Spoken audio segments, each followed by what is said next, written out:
साथियों, पुडुचेरी हो, केरला हमारे सैकड़ों कार्यकर्ताओं के बलिदान हुए हैं। यूडीएफ हो या एलडीएफ हो, शायद हिंदुस्तान के राजनीतिक जीवन में इतना जुल्म एक विचारधारा को लेकर के जीने वाले लोगों पर हुआ होगा तो सिर्फ मैं कह सकता हूं केरल में हुआ है। जम्मू कश्मीर से भी ज्यादा हुआ है।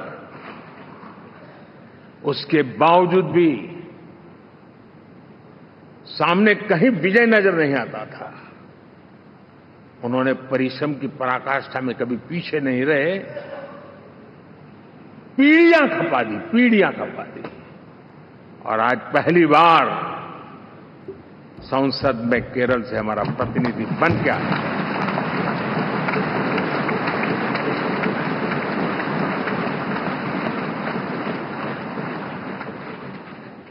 साथियों, अरुणाचल में हमने लगातार हमारी सरकार बनती रही है और भारी समर्थन से बनती है। सिक्किम में भी हमारे एनडीए की सरकार करीब क्लीन स्वीप के साथ, अरुणाचल क्लीन स्वीप। आंध्र, मैं अबू बाबू को पूछ रहा था, बोले हिस्टोरिकली ये सबसे हाईएस्ट विक्ट्री है।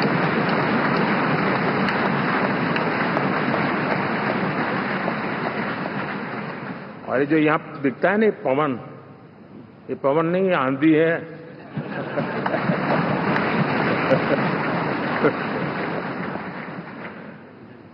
आंध्र ने इतना बड़ा हमारे प्रति जनमत दिया है। हिंदुस्तान के लिए एक सामान्य मानवीय की विकास की जो जिजीविषा है उसका प्रतिबिंब है। और महाप्रभु जगन्नाथ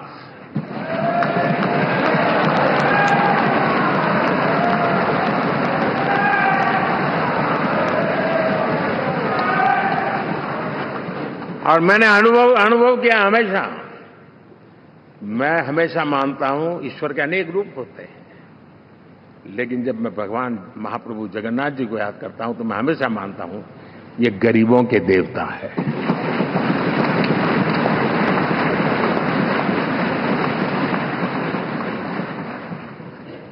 और वहां जो क्रांति रूप परिणाम आया है, मैं इसे एक रिवॉल्यूशन देख रहा हूं। और मैं इसके साथ कह सकता हूं कि विकसित भारत का हमारा जो सपना है, आने वाले 25 वर्ष, पहले मैंने 10 साल कहा था, या मैं 25 साल कह रहा हूं, आने वाले 25 साल महाप्रभु जगन्नाथ जी की कृपा से उड़ीसा देश की विकास यात्रा के ग्रोथ इंजन पैकी एक होगा।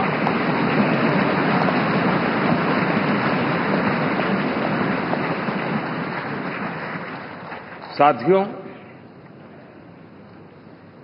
हम लोग जब 4 जून के नतीजे चल रहे थे, मैं तो अपने काम में कुछ व्यस्त था, बाद में फोन आना शुरू हो गए। तो मैंने किसी को पूछा, यार ये तो ठीक है आंकड़े वांकड़े, तो मुझे ये बताओ कि ईवीएम जिंदा है कि मर गया?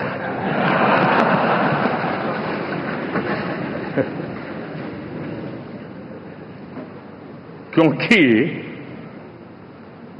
ये लोग तय करके बैठे थे कि भारत के लोकतंत्र और लोकतंत्र की प्रक्रिया के प्रति विश्वास ही लोगों का उठ जाए, और लगातार ईवीएम को गाली देना।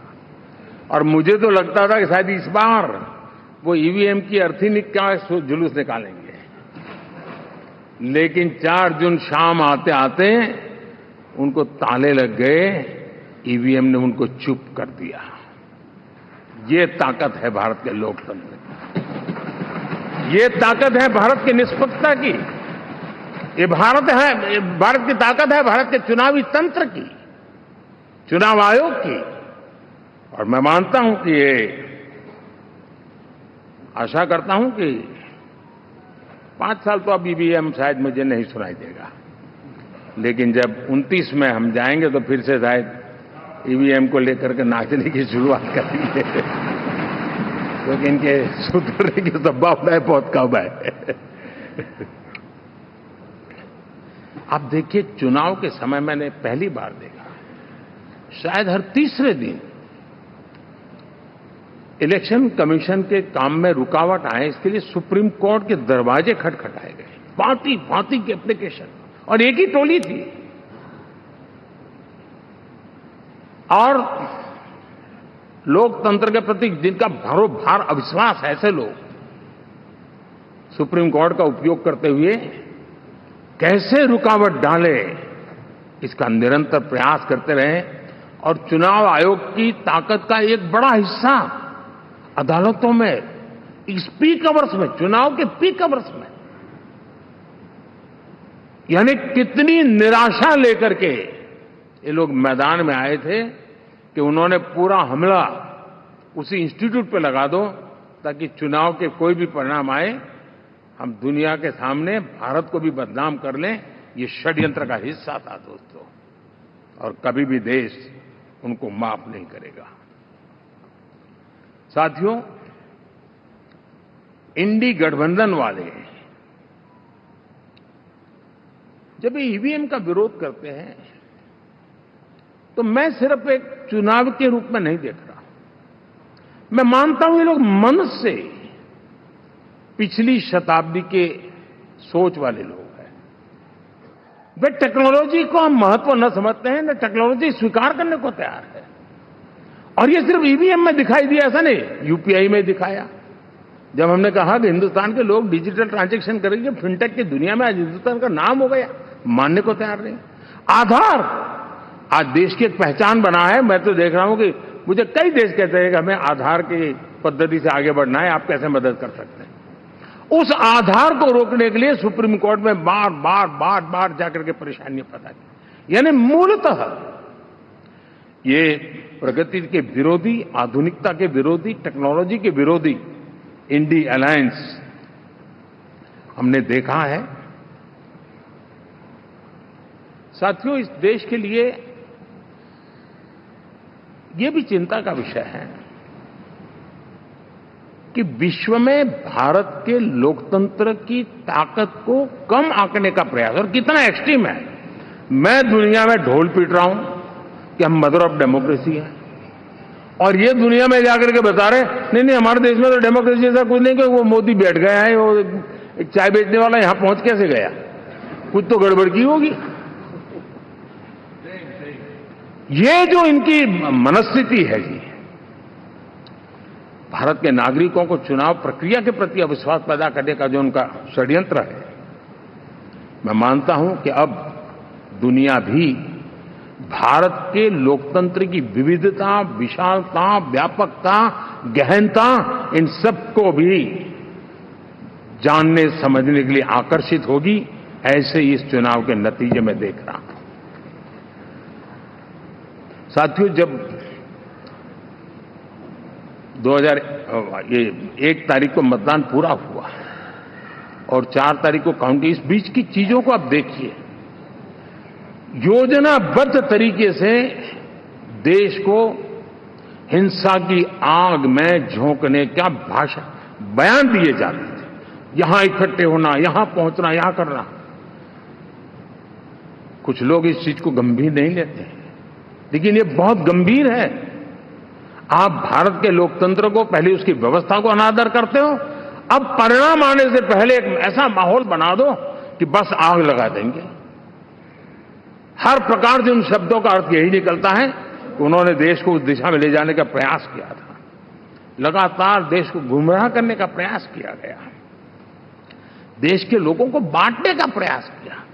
अरे, चुनाव एक ऐसा लोकोत्सव होता है कि ज्यादा से ज्यादा लोगों को हम जोड़े, तोड़ने के लिए नहीं होता है।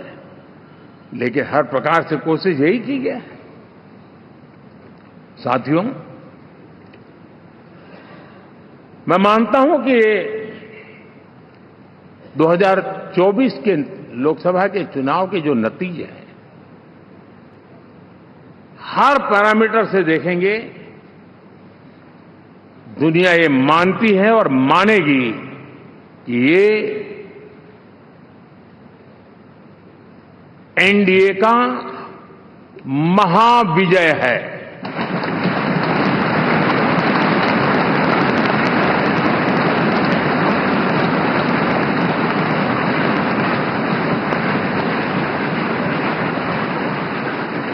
और आपने देखा 2 दिन कैसा चला, जैसे हम तो हार चुके हैं, गए, सब चारों तरफ यही दिखता था, क्योंकि उनको अपने कार्यकर्ताओं का मोरल हाई करने के लिए ऐसे काल्पनिक परेड ये करने पड़ रहे हैं। और साथियों, गठबंधन के इतिहास में अगर आंकड़ों के हिसाब से देखें तो ये सबसे मजबूत गठबंधन की सरकार है।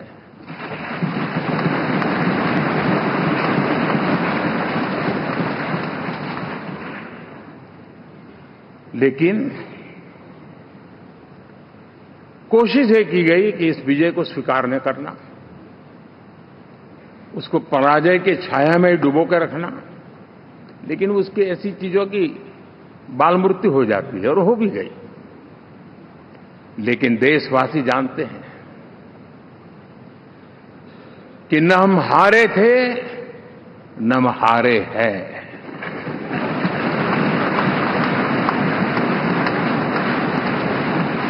लेकिन 4 तारीख के बाद हमारा जो व्यवहार रहा है वो हमारी वो पहचान बताता है कि हम विजय को पचाना जानते हैं।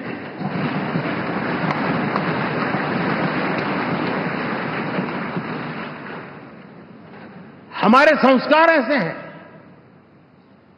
कि विजय की गोद में उन्माद पैदा नहीं होता है और न ही पराजित लोगों के प्रति उपहास करने के हमारे संस्कार हैं। हम विजय को भी पचाते हैं और पराजित का भी उपहास करने की विकृति हम नहीं पालते हैं। ये हमारे संस्कार हैं।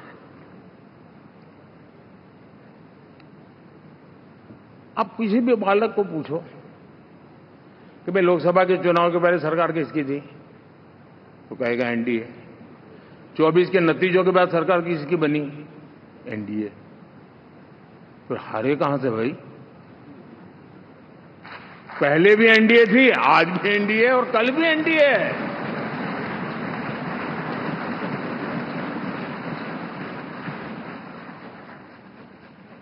आप सोचिए 10 साल बाद भी कांग्रेस 100 के आंकड़े को नहीं छू पाई।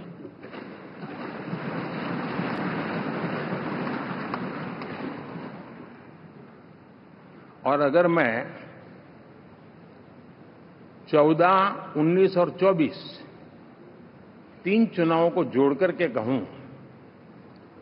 कांग्रेस के 3 चुनाव जोड़ूं, तो इन 3 चुनावों में जितनी सीटें मिली है उससे ज्यादा हमें इस चुनाव में मिली है।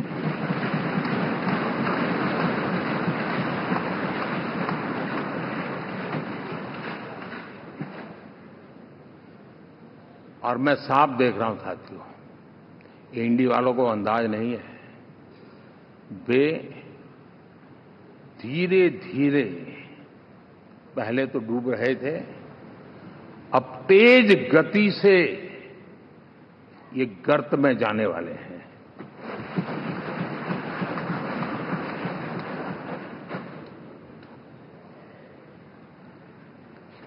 साथियों, इंडिया अलायंस वाले देश के सामान्य नागरिकों की जो समझ है, आज भी वो उसके सामर्थ्य को समझ नहीं पाए हैं या समझना चाहते नहीं हैं। भारत के सामान्य व्यक्ति की भी एक समझ है और जो जमीन से जुड़ा रहता है ना, वो समझ को छूता है, समझता है, पहचानता है। वो वहां नहीं है। साथियों, इन लोगों का जो व्यवहार रहा है 4 तारीख के बाद, मैं आशा करता था कि वे लोकतंत्र का सम्मान करेंगे, लेकिन उनके व्यवहार से लगता है कि शायद उनमें ये संस्कार आए, इसके लिए हमें और इंतजार करना पड़ेगा। और तो मैं ज्यादा कुछ कह नहीं सकता। और ये वो लोग हैं जो खुद की पार्टी के पीएम का अपमान करते हैं, उसके निर्णयों को फाड़ देते थे। खुद की पार्टी को विदेशी मेहमान आ जाए तो उसके लिए चेयर नहीं होती थी। ये सारे दृश्य आपने देखे हैं, ठीक। और मैं समझता हूं कि इन सारी स्थितियों में से हम लोकतंत्र की मजबूती और जनता जनार्दन के प्रति आस्था, इसको हम, साथियों, लोकतंत्र हमें सबका सम्मान करना सिखाती है। विपक्ष में भी जो सांसद जीत करके आए हैं, मैं उनको भी बधाई देता हूं।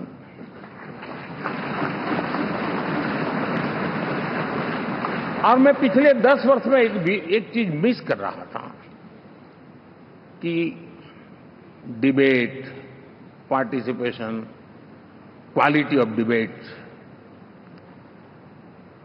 मैं मिस कर रहा हूं। लेकिन मैं आशा करता हूं कि अब इस नया जो सदन बना है, वो कमी मुझे खलेगी नहीं। शायद हमारे साथी भी राष्ट्रहित की नीयत के साथ सदन में आएंगे, और भले वो विपक्ष में बैठे होंगे, लेकिन राष्ट्र के विपक्ष में नहीं है, हमारे विपक्ष में है। राष्ट्र में तो हम सब एक ही दिशा में हैं।